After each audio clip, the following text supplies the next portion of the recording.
नमस्कार दोस्तों, मेरे चैनल पे आपका स्वागत है। मैं लाती हूँ आपके लिए देश विदेश की हिंदी और उर्दू जगत की कुछ सुनी, कुछ अनसुनी बेहतरीन कहानियाँ अपने अंदाज में और सटीक उच्चारण में। मेरा एक छोटा सा लक्ष्य है 1000 सब्सक्राइबर्स का, तो कृपया मेरे प्रयास में मेरी सहायता करें और मेरे चैनल को सब्सक्राइब ज़रूर करें। साहित्य की सेवा में मेरा प्रोत्साहन बढ़ाएं और मेरे वीडियोस को लाइक ज़रूर करें। आइए सुनते हैं J.S. फ्लेचर की लिखी एक जासूसी कहानी का हिंदी अनुवाद, जज की गवाही। अनुवाद करने वाले हैं विजय श्रीवास्तव। जिस दिन डिकिंसन ने जैक गैम्बल को लूटपाट के आरोप में गिरफ्तार किया, उसी दिन से उसे महसूस हो रहा था कि कहीं कुछ गड़बड़ जरूर है, लेकिन क्या गड़बड़ हुई है इसका वह अंदाजा नहीं लगा पा रहा था। डिकिंसन ने उसे बिना किसी शोर शराबे के लंदन के मेडेवल इलाके में शाम को गिरफ्तार किया था। ये गिरफ्तारी ऑपरेशन बड़ी खामोशी से निपटा, इतनी कि आसपास से गुजर रहे लोगों को बस यही लगा होगा कि तीन दोस्त एक दूसरे का हाथ पकड़कर कहीं जा रहे हैं। लेकिन डिकिंसन इसलिए परेशान हो रहा था कि जब उसने गैम्बल को गिरफ्तार किया था, उसने बड़े विश्वास से कहा था, बच्चे, तुम मुझे गिरफ्तार करके बहुत बड़ी गलती कर रहे हो। डिकिंसन यही सोच रहा था कि आखिर क्या गलती हुई है उससे। इस बीच जैक गैम्बल पर आरोप लगाकर उस पर मुकदमा कायम कर दिया गया था। उस पर आरोप था, गत 20 नवंबर की रात उसने एवेन्यू रोड स्थित मार्टिन फिलिप टेरल के घर का ताला तोड़कर कीमती सामान चुरा लिया। गैम्बल को बढ़िया शराब पीने की आदत है। वहां फ्रिज में मौजूद शराब की बोतल और फ्रिज पर रखे ग्लास और फ्रिज के हैंडल पर गैम्बल की उंगलियों के निशान पाए गए हैं। डिकिंसन उसे पहले भी एक दो मामलों में पकड़ चुका था। इससे पहले की सजा भी गैम्बल ने डिकिंसन के पकड़े जाने के कारण ही भुगती थी। लेकिन इस बार डिकिंसन को गैम्बल के मजाक उड़ाने के लहजे से परेशानी हो रही थी। पुलिस थाने में मौजूद गैम्बल के विश्वास को देखकर डिकिंसन के साथ मौजूद इंस्पेक्टर भी हैरान था। उसने पूछा, तुम्हें अपने छूट जाने का इतना यकीन कैसे है? क्या तुम्हारे पक्ष में कोई बहुत तगड़ी आलिबाय है? गैम्बल ने जवाब दिया, कुछ इसी तरह की चीज ही मान लीजिए। फिर डिकिंसन की तरफ मुंह करते हुए मजाक उड़ाने के लहजे में उसने कहा, तुम अपने को बहुत होशियार समझते हो, लेकिन तुम हो नहीं। और लोग कुछ भी सोचें या महसूस करें, लेकिन डिकिंसन को यकीन था कि टेरल के घर में लूट के मामले में जॉन गैम्बल का ही हाथ है। मार्टिन फिलिप टेरल की शिकायत के बाद उसने बड़ी बारीकी से घटनास्थल का मुआयना किया था। वहां मौजूद उंगलियों के निशान को थाने में दर्ज अपराधियों की उंगलियों के निशान से सावधानी से मिलाने पर वह गैम्बल की उंगलियों के निशान निकले। गैम्बल छोटी मोटी चोरी चकारी करने वाला व्यक्ति था। डिकिंसन को पता था कि वह अच्छी शराब पीना पसंद करता है और टेरल के यहाँ मौजूद शराब को छोड़ने का वह मोह त्याग नहीं सका। हालांकि वह इस बात से भी हैरान था कि अपराधी ने वहां से अपनी उंगलियों के निशान मिटाने की कोशिश क्यों नहीं की। वैसे कुल मिलाकर यह एक सीधा सादा मामला लग रहा था। टेरल का मकान एवेन्यू रोड पर जरा एकांत में है। दूसरे, यह पेड़ पौधों से भी घिरा हुआ है। ऐसी जगह चोरी लूट करना आसान काम ही है। 20 नवंबर की अंधेरी रात को जब टेरल साहब कहीं गए हुए थे, गैम्बल या कोई भी अन्य चोर ताला तोड़कर घर में घुसा और सोने और चांदी के कुछ जेवर बर्तन लेकर चलता बना। डिकिंसन जब अगली सुबह मौकाए वारदात पर गया तो उसने बेडरूम में फ्रिज के ऊपर विस्की की बोतल और ग्लास को भी देखा। उस पर पड़े उंगलियों के निशान गैम्बल के खिलाफ प्रमुख और एकमात्र सबूत थे। लेकिन डिकिंसन सिर्फ उंगलियों के निशान पर ही निर्भर नहीं रहना चाहता था। उसने गुप्त तरीके से गैम्बल की उस रात की गतिविधियों का पता कर लिया था। उसे पता चल गया था कि गत 20 नवंबर की रात वह अधिकतर समय अपने घर से बाहर रहा था। उसने अपना कमरा उस रात 10 बजे छोड़ा था और अगली सुबह 6 बजे लौटा था। लेकिन जेल की सलाखों के पीछे भी गैम्बल जितना प्रफुल्लित नजर आ रहा था, उससे डिकिंसन को चिंता हो रही थी। वह इसका कारण नहीं समझ पा रहा था। उसने कई अपराधियों के मामले सुलझाए थे। कईयों से दोस्ताना व्यवहार करके वह उनका राज खुलवाने में कामयाब रहा था। उसने गैम्बल से भी यही तरीका अपनाने की सोची। अगली सुबह वह जेल में था। उसने गैम्बल से दोस्ताना अंदाज में कहा, तुम्हारे मामले की सुनवाई जज स्टेपल्टन करेंगे। वही इन दिनों लूटपाट, चोरी आदि के मामलों की सुनवाई कर रहे हैं। शायद अगले हफ्ते तुम्हारे मामले की सुनवाई होगी। तुम तो शायद तभी अपनी वह तगड़ी एलिबाई पेश करोगे जिस पर इतना नाज कर रहे हो। हमें तो तुम वह बताओगे नहीं। डिकिंसन की इन बातों पर भी गैम्बल हंसता रहा। उसने कहा, अगले हफ्ते कोर्ट में मिलेंगे श्रीमान जासूस। मेरी एलिबाई आपके लिए एक आश्चर्यजनक झटका ही होगी। सेंट्रल क्रिमिनल कोर्ट में अब मार्टिन फिलिप टेरल के यहाँ हुई चोरी की वारदात की सुनवाई शुरू हो गई। माननीय जज ने पहले इस मामले में अभियोजन पक्ष की ओर से पेश तर्कों को ध्यान से सुना। इंस्पेक्टर डिकिंसन ने पूरे विस्तार से इस मामले को बताया। अभियोजन पक्ष ने अपनी ओर से पूरे सबूत भी पेश किए। इसमें सबसे प्रमुख सबूत था जैक गैम्बल के फिंगरप्रिंट्स। जज स्टेपल्टन ने इन सारे तथ्यों और सबूतों पर गौर करने में करीब 2 घंटे लगाए। इस पर जज और वकीलों ने अपनी अपनी राय रखी। इस बीच जैक गैम्बल चुपचाप अपने कटघरे में मखौल उड़ाने वाली मुद्रा बनाए बैठा रहा। जज स्टेपल्टन ने उससे पूछा कि क्या उसका कोई वकील है। इस पर उसका जवाब नकारात्मक रहा। साथ ही उसने अपना पक्ष खुद ही पेश करने की पेशकश की, जिसे मान लिया गया।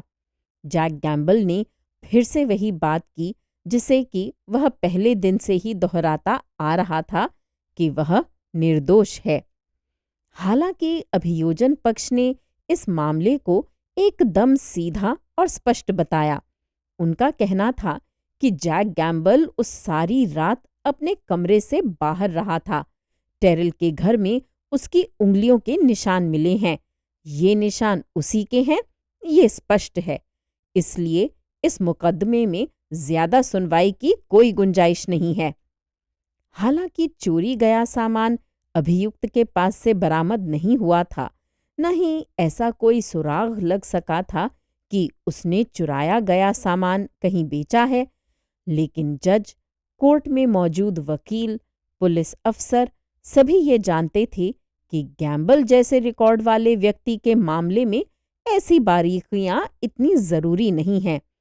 उसका पिछला चरित्र और वर्तमान सबूत उसके खिलाफ ही इशारा कर रहे थे।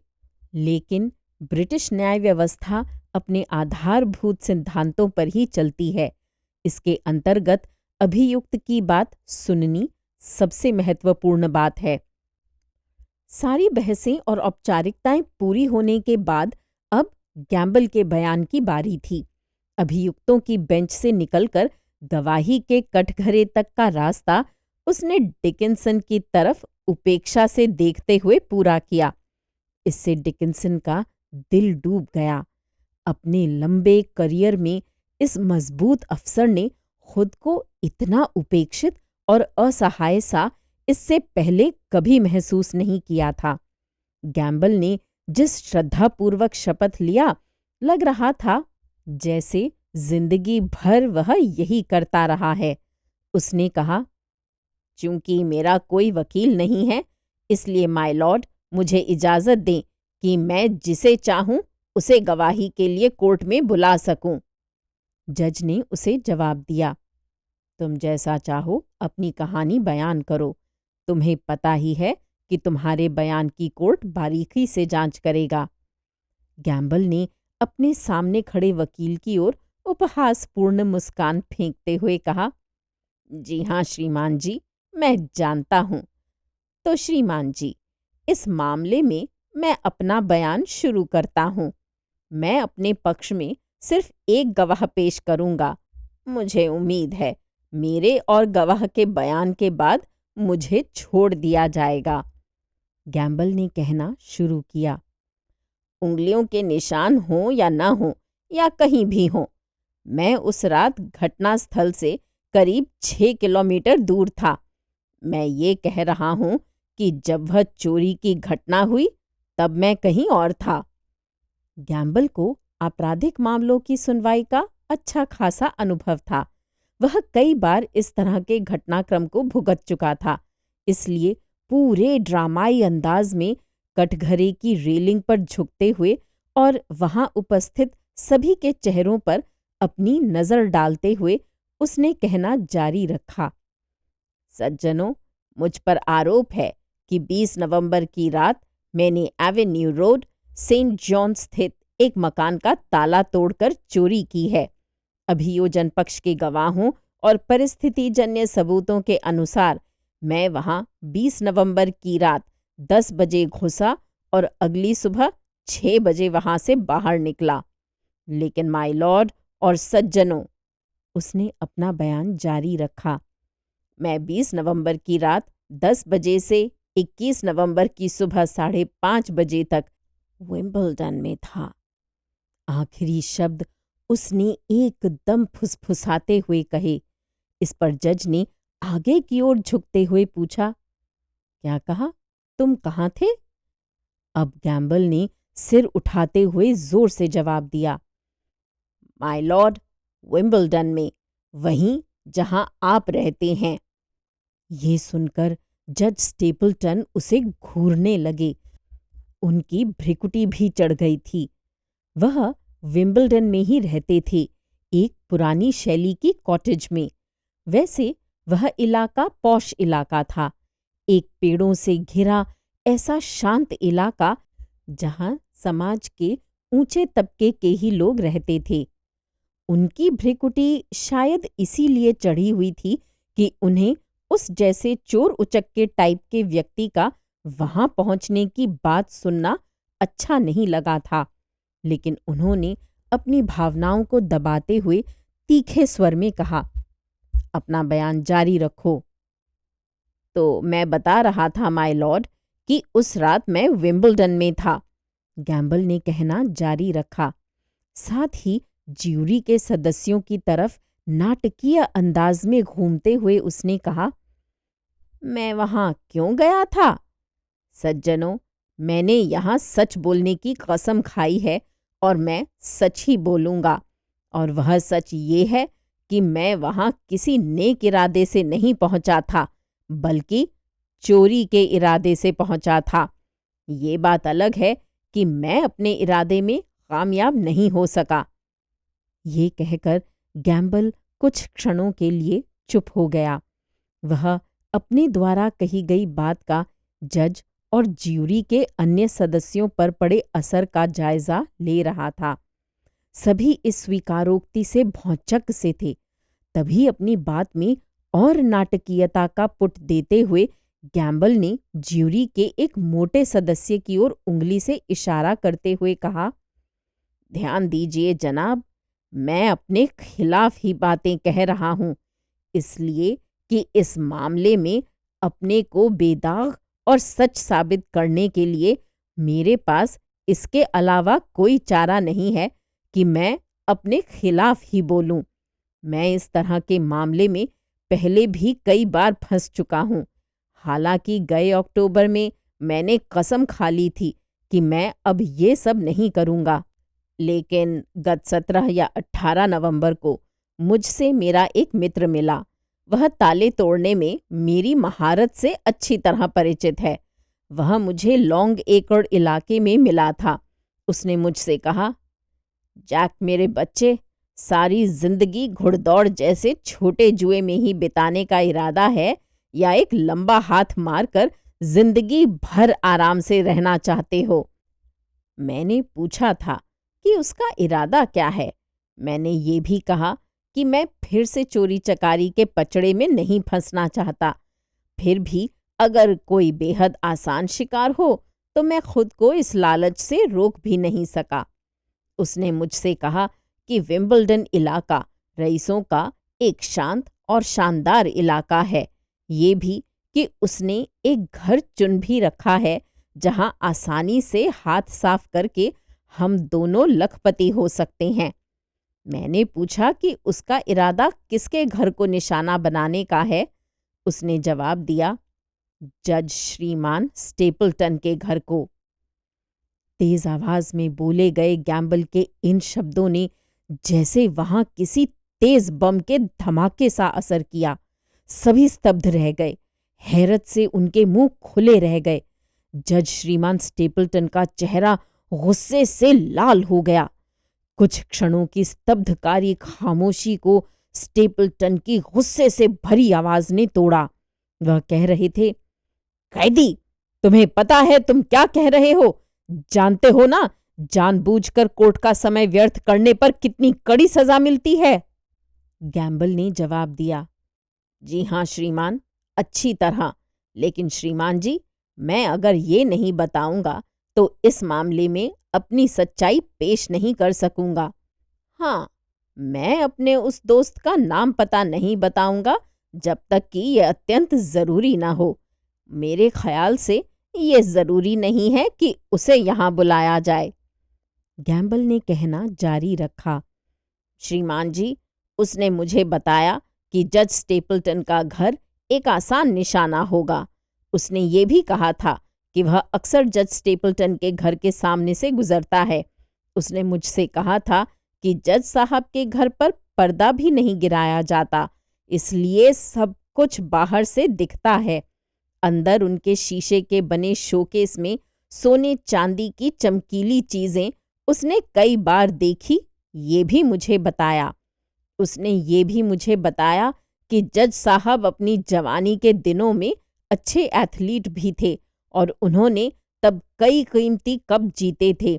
सभी कुछ शोकेस के अंदर और उसके ऊपर बने खाने में रखा हुआ उसने मुझे बताया। उसका कहना था कि जज साहब के घर पर हाथ साफ करना अच्छा सौदा रहेगा। सज्जनों, गैम्बल ने कहना जारी रखा, मैं इस लालच में आ गया। मैंने सोचा एक बार इस माल पर हाथ साफ करके मैं बाकी जिंदगी आराम से बिताऊंगा। इसलिए मैंने 20 नवंबर की रात विंबलडन जाने का फैसला किया। उस रात मैं वहां पहुंचा और अपने उस दोस्त के साथ मैंने उस पूरी सड़क का चक्कर लगाया जहां जज साहब का घर है। अब अचानक गैम्बल जज स्टेपल्टन की ओर घूमा।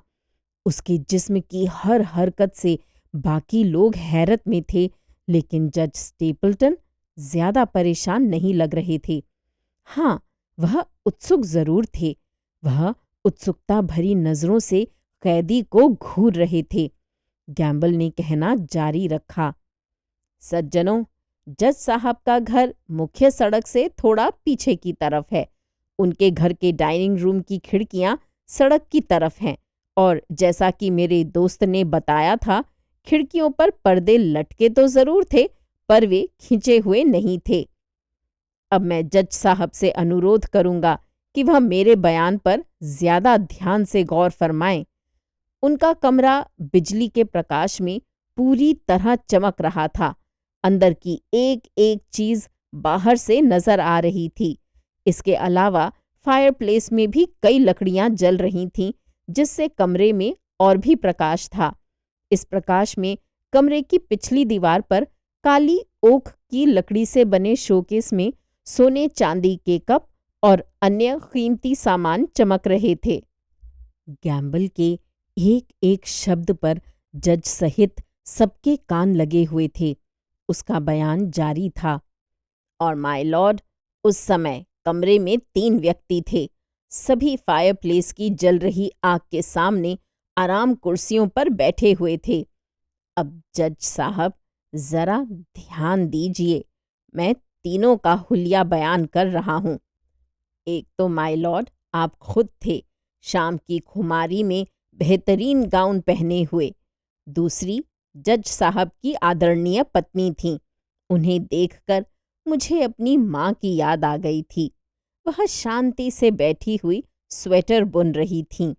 और तीसरे, जज साहब उत्सुकता से और बेचैनी से यह सुन रहे थे। तीसरे की बात शुरू होते ही उन्होंने बेचैनी से पहलू बदला और अपनी उत्सुक निगाहें गैम्बल पर जमा दीं। उसका कहना जारी था, और तीसरे व्यक्ति, जिन्हें मैं पहचानता नहीं, शायद उस शाम जज साहब के यहाँ मेहमान की हैसियत से मौजूद थे। वह एक लंबे, बेहद खूबसूरत बुजुर्ग व्यक्ति थे। शक्ल से वह विदेशी लग रहे थे। उनकी सफ़ेद दाढ़ी नुकीली थी। उन्होंने अपनी दाढ़ी और मूछें बड़े करीने से संवारी हुई थीं। शायद उन्होंने मोम रगड़कर अपनी दाढ़ी और मूछों को नुकीली बनाया हुआ था। वह सज्जन दोनों व्यक्तियों के बीच बैठे हुए थे और लगातार सिगार पी रहे थे। वह शाम के कपड़े पहने हुए थे और उनके गले में लाल रंग का रिबन लटका हुआ था।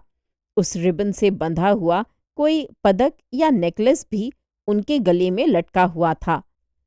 कुल मिलाकर ये ग्रुप एक शांत लोगों का ग्रुप था जो एक खूबसूरत शाम का लुत्फ उठा रहा था। उनके पास सिगार थी। वे खाने से पहले शराब का लुत्फ उठा रहे थे। इसी दौरान जज स्टेपल्टन ने ज्यूरी के अन्य सदस्यों पर नजर डाली और अपने कोट के अंदर की जेब में हाथ डाला। कुछ देर टटोलने के बाद उन्होंने एक छोटी सी डायरी निकाली। उसे उन्होंने अपने सामने टेबल पर रख दिया।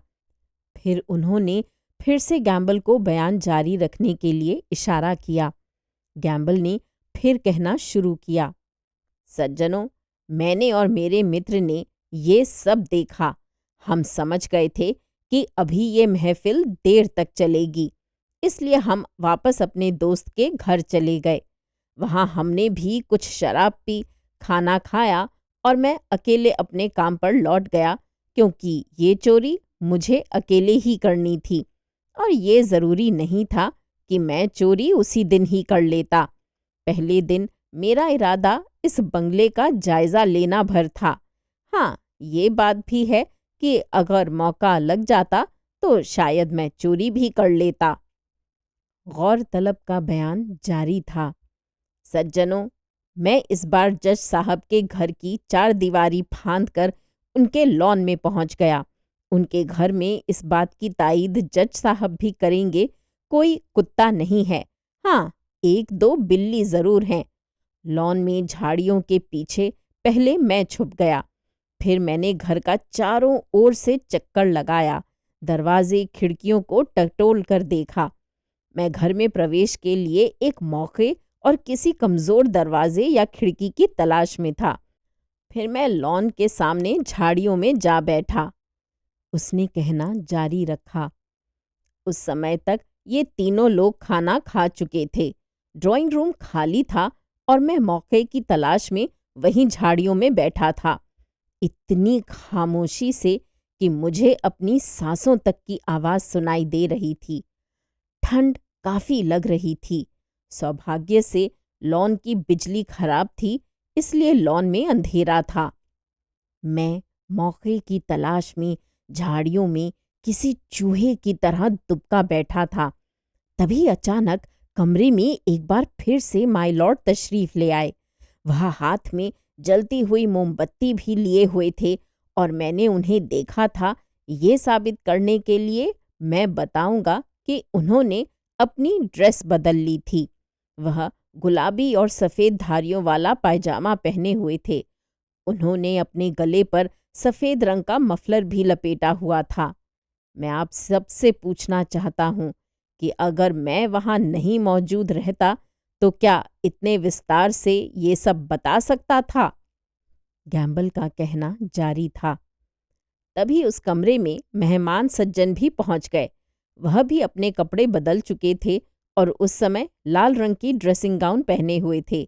उनके हाथ में भी मोमबत्ती थी और उन्होंने काला मफलर लपेटा हुआ था। दोनों में कुछ बातचीत हुई। उन्हें पता नहीं क्या शक हो गया था या पता नहीं क्या समस्या उनके सामने आ गई थी। मैं इन्हें दम साधे देख रहा था। तभी कमरे का दरवाज़ा खोलकर जज साहब बाहर पोर्टिको में आ गए। वह लॉन में आना चाहते थे या कहीं और, मैंने ये नहीं देखा। बस मैं बाउंड्री फांद कर सड़क पर पहुंच गया। बस मैं सड़क पर एक पेड़ के पीछे खड़ा हुआ ही था कि 2 मिनट में एक पुलिस वाला वहां पहुंच गया था। जज साहब ने उससे कुछ बात की। मैंने फिर वहां रहना ठीक नहीं समझा और अपने दोस्त के घर जा पहुंचा। तब तक आधी रात से ज्यादा का वक्त हो चुका था। मैं दोस्त के घर पहुंचा और सो गया और सुबह वहां से अपने घर चला गया। अब आप ही बताइए, मैं जब विंबलडन में था तो फिर इसी वक्त कई मील दूर मैं उस जगह कहाँ हो सकता था जहां चोरी करने के लिए मुझ पर आरोप लगाया गया है। अब सबकी निगाहें अभियुक्त गैम्बल की बजाय जज स्टेपल्टन पर लग गई थीं। जज साहब ने बेचैनी से पहलू बदला और अपने चश्मे के पीछे से झांकती निगाहों से देखा। फिर उन्होंने कहना शुरू किया, कैदी ने मुझे अजीब हालत में डाल दिया है। मैं अजीब दोराहे पर हूँ। इस मुकदमे में मैं जज हूँ, साथ ही साथ मुझे गवाह की हैसियत में भी डाल दिया है कैदी के बयान ने।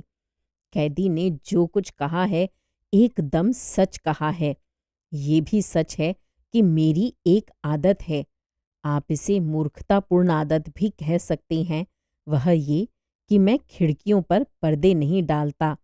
ये भी सच है कि मेरे पास सोने चांदी के कई कप प्लेट और अन्य कीमती चीज़ें भी हैं जिन्हें मैंने लकड़ी की अलमारियों और शोकेस में सजा रखा है।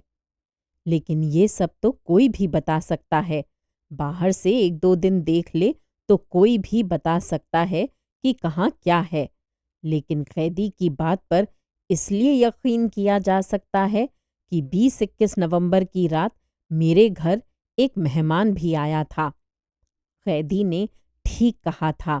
उस रात फ्रांस से मेरे प्रिय मित्र वैज्ञानिक यास्वा पॉल लोविनिये मेरे घर आए थे। उस रात मेरे घर पर ही ठहरे थे।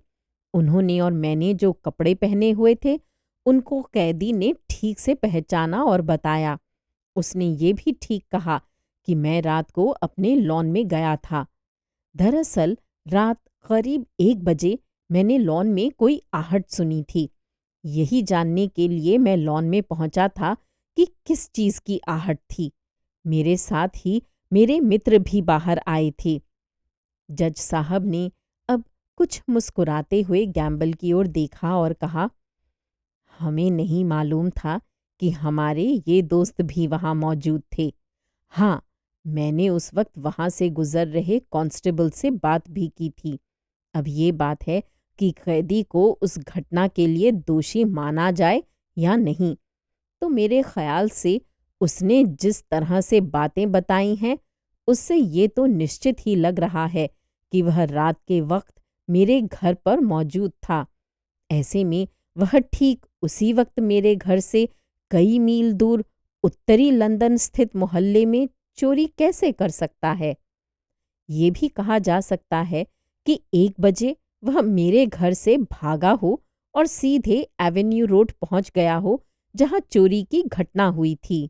लेकिन जैसा कि ज्यूरी के सदस्य जानते हैं कि टेरल साहब ने खुद बताया है कि वह 20 नवंबर की आधी रात के बाद 2 बजे तक जागे थे और उन्होंने ये भी बताया कि चूंकि उन्हें अगली सुबह यानी 21 नवंबर की सुबह की ट्रेन पकड़नी थी, इसलिए वह सिर्फ 2 घंटे तक ही सोए थे और 4 बजे तड़के उठ गए थे। और अगर चोरी हुई है तो उन्हीं 2 घंटों में यानी 2 से 4 के बीच हुई है। जज साहब ने कहना जारी रखा, आप सब जानते हैं कि विंबलडन से रात के उस वक्त बाहर के लिए कोई ट्रेन नहीं है और कैदी के बयान से जाहिर है कि रात 12:45 बजे तक वह निश्चित मेरे घर में ही था। वहां से कई मील दूर पहुंचकर, और वह भी जबकि उस समय कोई ट्रेन सर्विस नहीं थी, किसी के घर चोरी करना गैम्बल पर साबित नहीं होता।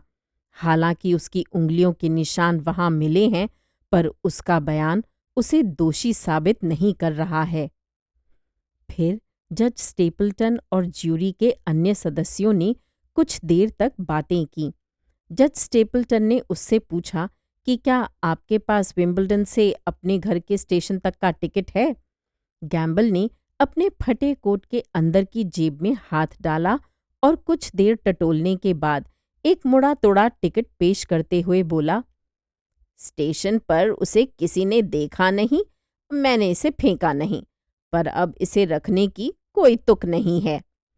ज्यूरी के सदस्यों ने टिकट को देखा। वह 21 नवंबर की सुबह की पहली ट्रेन का विंबलडन से वॉटरलू तक का टिकट था। थोड़ी देर तक एक बार फिर से सबने कुछ बातचीत की। जज स्टेपल्टन ने अंततः अपना फैसला सुनाया, दोषी नहीं। एक बार फिर से गैम्बल एक स्वतंत्र नागरिक था।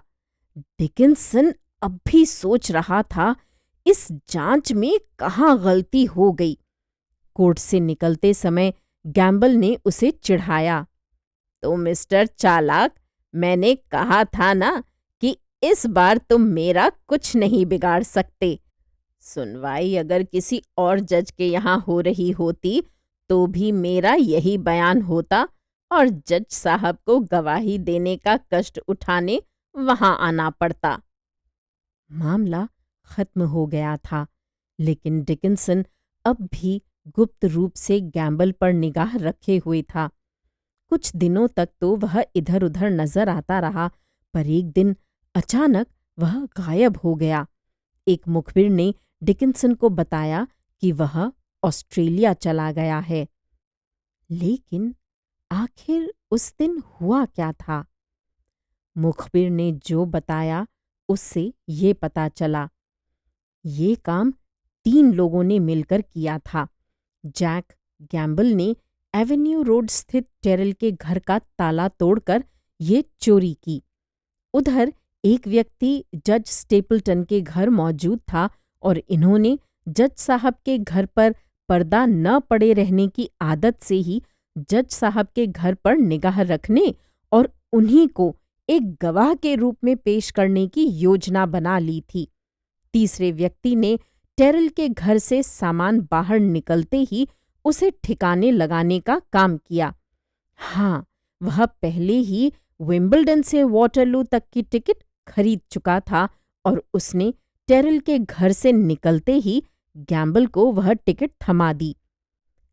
बेचारा डिकिंसन, अपने लंबे करियर में उसने खुद को ठगा गया पहले कभी महसूस नहीं किया था।